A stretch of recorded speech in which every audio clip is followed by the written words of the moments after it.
comme des enfants et pensons à la présence de Dieu. Alléluia, amen.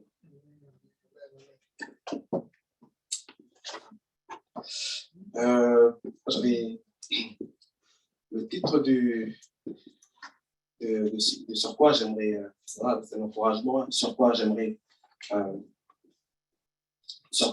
partager, c'est passons à l'autre rive. Amen. Et le passage de base, c'est Marc 4, versets 35 à 41.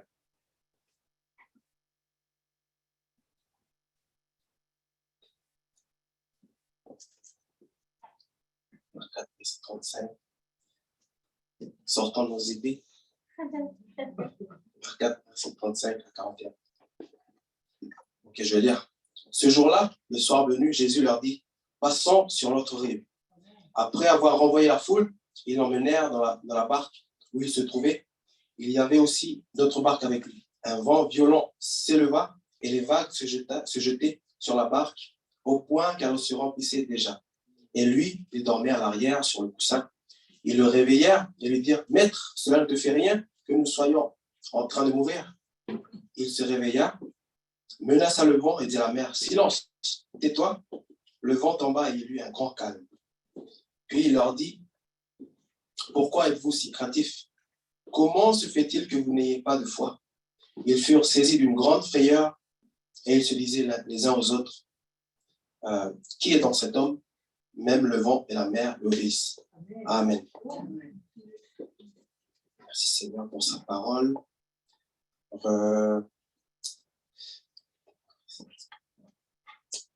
J'aimerais partager cet encouragement en deux parties. La première partie, c'est que, on connaît tous l'histoire, hein? Jésus a calmé la tempête et il y avait tous ses disciples étaient dans la barque.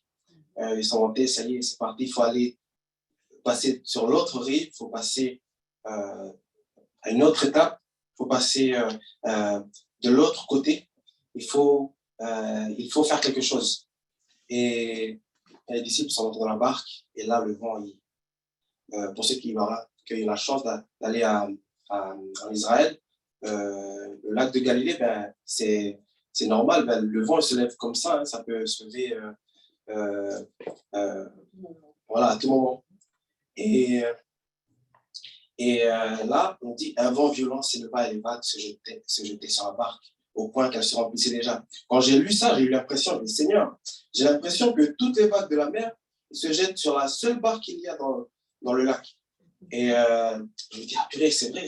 Des fois, j'ai cette sensation-là que tout ce qu'il y a autour, ça vient que contre moi et je ne peux rien faire d'autre.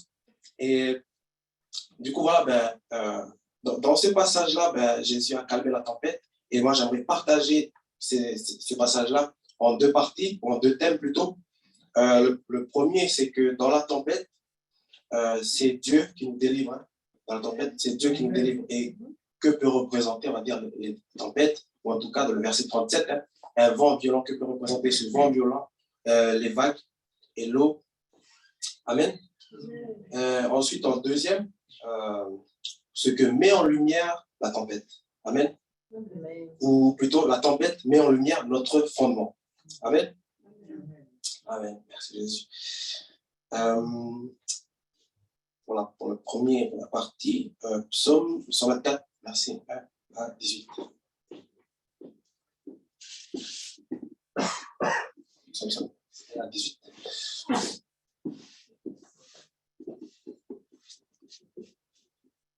Pardon, psaume 124, verset 1 à 8. Plutôt.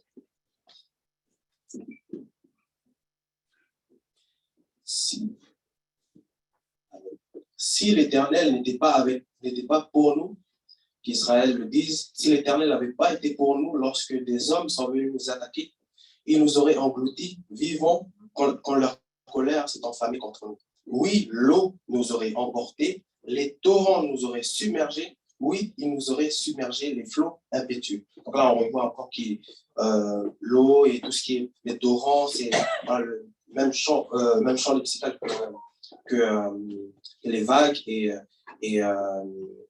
les vents violents.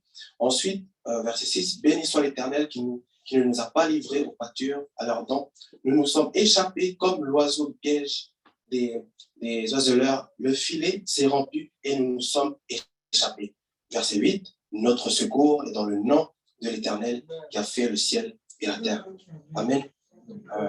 Donc voilà, on repart au verset, à Marc 4, 35 à 41.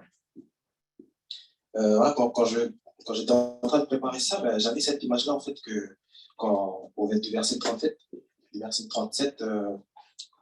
Marc du verset 37, j'avais cette image-là, cette image de lourdeur. Hein. Je vois s'il y en a qui ont déjà pris le bateau.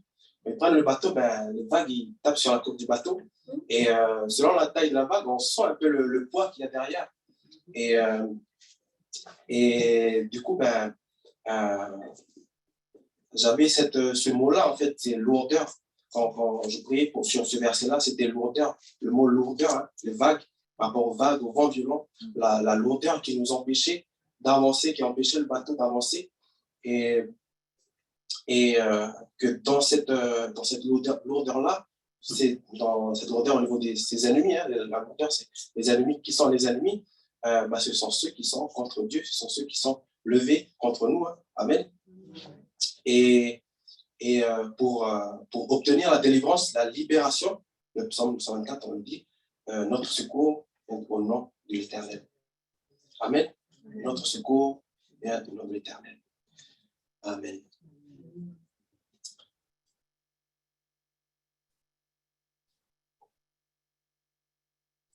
Psaume, pour étayer la partie 1, psaume 107, verset 25.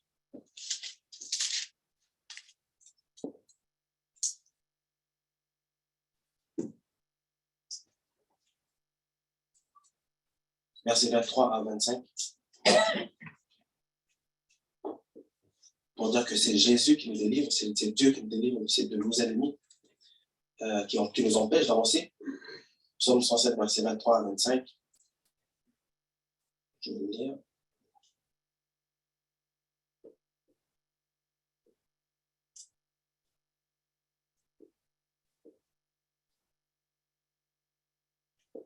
Ceux qui étaient partis en mer sur leur bateau et travaillaient sur les grandes eaux, ceux-là ont vu la façon d'agir de l'Éternel et ses merveilles en haute mer.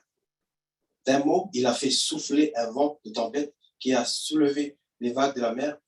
Ensuite, verset 26, ils montaient vers le ciel et ils descendaient dans l'abîme. Ils étaient angoissés face au danger. Verset 27, saisis de vertige, ils titubaient comme un homme ivre et toute leur habileté était réduite à néant. J'aimerais juste qu'on s'arrête sur le verset 27, hein, que toute leur habileté était réduite à néant. Au niveau par rapport aux disciples, c'était la plupart des disciples de Jésus étaient des pécheurs. Et les tempêtes, voilà, c'est leur quotidien, surtout quand c'est le lac de Galilée. En fait, c'est leur quotidien, ils savent comment réagir. En plus de ça, c'était la nuit, donc ils étaient un peu livrés à eux-mêmes. Et le verset 27, on nous dit, et toute leur habileté était réduite à néant. Dans le sens où, dans les tempêtes, on apprend à ne pas compter sur nos propres forces, à ne pas compter sur notre intelligence, sur ce qu'on a appris, mais on apprend à compter sur Dieu, parce que c'est lui encore qui nous délivre de nos ennemis. Amen.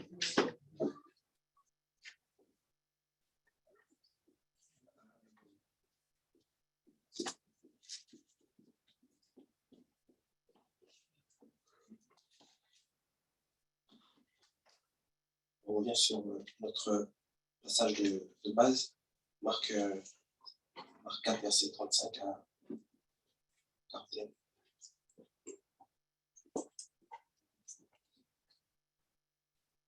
Verset 37, un vent violent s'éleva et les vagues se jetaient sur la barque, au point qu'elle se remplissait déjà.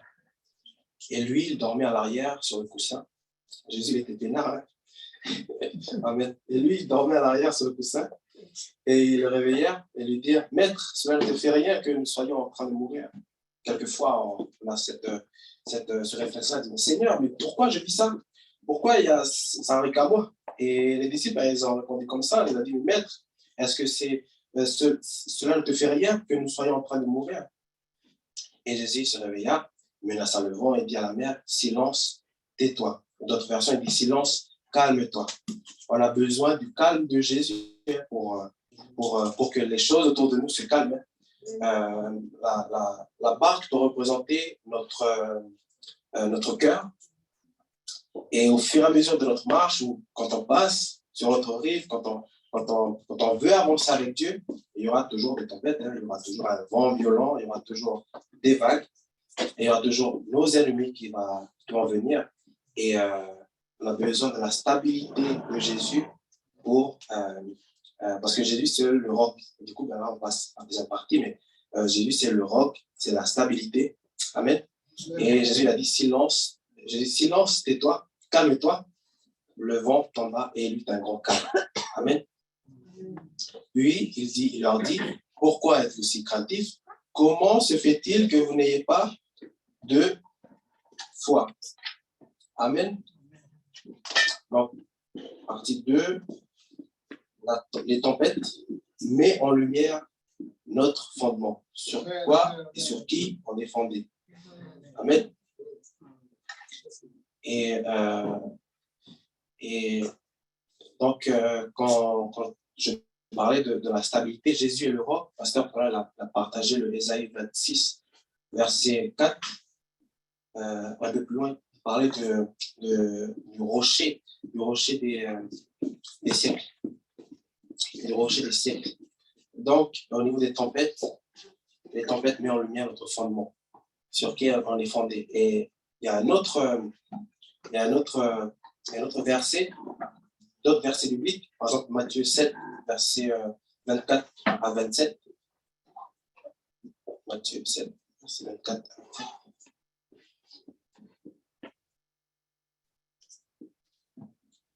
C'est pourquoi quiconque entend ces paroles que je dis et les met en pratique sera semblable à un homme prudent qui a bâti sa maison sur le roc. La pluie est tombée, donc la pluie, les torrents sont venus, les vents ont soufflé, amen, sont jetés contre cette maison. Elle n'est point tombée parce qu'elle était fondée sur le roc. Amen. Amen. Donc, merci Jésus pour les vents, merci Jésus pour ce que l'on peut vivre, pour les tempêtes, parce que ça met en évidence, ça met sur quoi on est bâti. Est-ce qu'on est bâti sur le roc? Là, ici, on nous donne, pour les mêmes circonstances, c'est l'exemple d'une maison, d'un sage qui a bâti sa maison sur le roc. Et le roc, c'est Jésus. Amen. Pourquoi êtes-vous si craintifs? Pardon.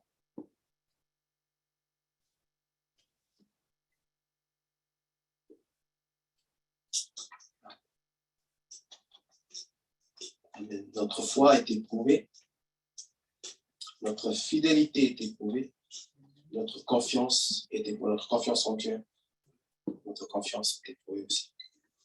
Est-ce qu'on est stable? Jésus était stable quand il y avait la tempête. Les disciples s'agitaient en même temps que la tempête. Ils hésitaient, mais qu'est-ce qui se passe là? Et Jésus, lui, était derrière. C'était la première classe derrière parce qu'il dit le coussin. Mais Jésus, il était couché et puis il était posé, tranquille. Il était au KLM, quoi. Et la stabilité qu'il y avait dans le cœur de Jésus, a impacté, on va dire, la stabilité extérieure.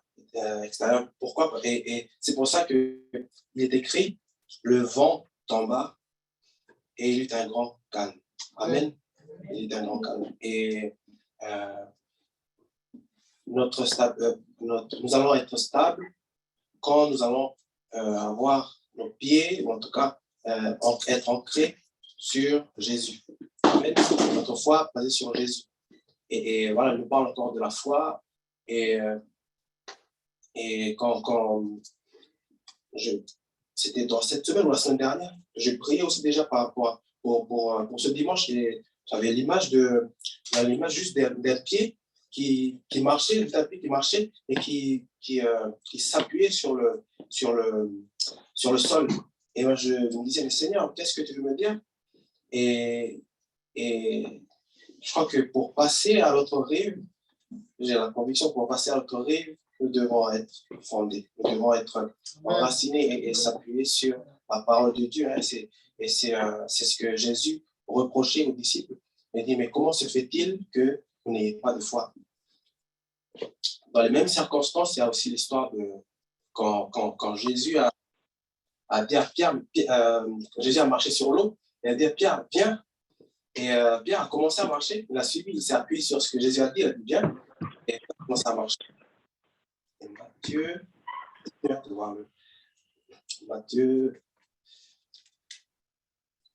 Matthieu 14, verset,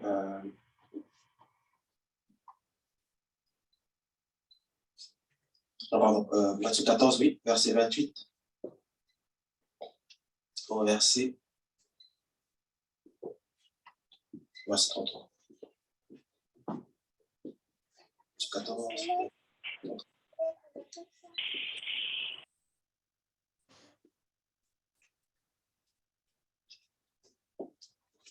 Amen. Donc là, c'était les mêmes circonstances. Ils étaient en pleine mer et en plein lac. Et au verset 28, quand Jésus arrive en marchant sur l'eau. Et verset 28, Pierre lui dit, Seigneur, si c'est toi, ordonne-moi d'aller vers toi sur l'eau. Jésus lui dit, viens. Pierre sortit de la barque et marcha sur l'eau pour aller vers Jésus. Mais voyant que le vent était fort, il eut peur. Et comme il commençait à s'enfoncer, il s'écria, Seigneur, sauve-moi. Amen. Amen. Pierre a pu marcher sur l'eau parce que Jésus lui a dit, viens. Amen. Jésus lui a dit, viens. Son appui, c'était la parole de Dieu, la parole de Jésus, ce que Jésus a dit. Et ce qu'on peut retirer de ces deux passages de Marc 4 et de Matthieu, c'est par rapport à la tempête, c'est que pour pouvoir passer à l'autre rive, on a besoin d'être fondé sur la parole, pour que notre foi soit fondée sur la parole, que notre foi soit fondée sur la parole. Amen. Donc, l'intimité avec Jésus. Amen. Amen, amen.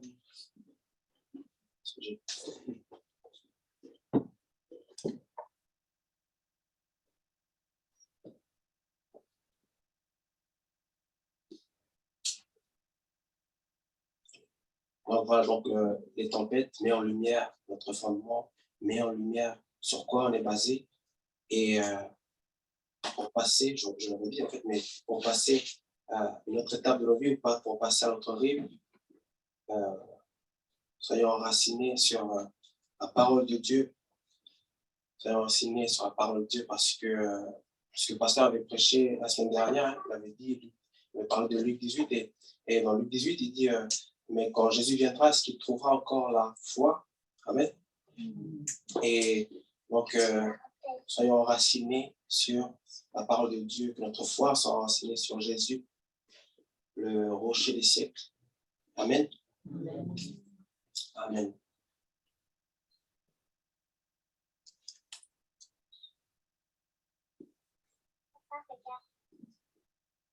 Amen. Parce que notre marche dépend de sur quoi on est appuyé, sur quoi on s'appuie. Amen. Amen. Ouais, c'est juste l'encouragement, c'est ça, l'encouragement. Amen.